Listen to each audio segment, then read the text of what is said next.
Анамда болып еді ала дорба, жүретін ылғи өзі ала қолға. Қаншалық ыстық болса балалығым, дәл солай ыстық еді маған олда.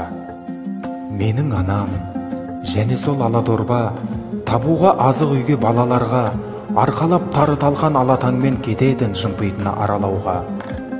Ол кезде ерінумен шаршау қайда, әркімде күнкөріске жан салмай ма? Барып тары талқанын қайран анам ауыстырып алатын нан шай майға.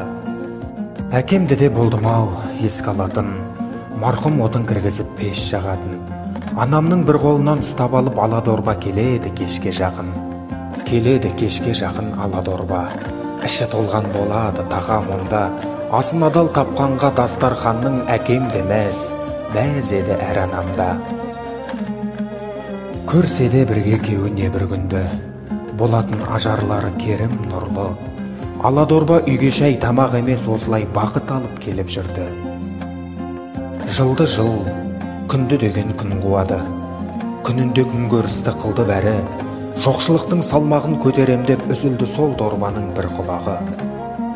Шүкір, бүгін баянды бағырысың, бірақ бөлек өткеннің қадірішін.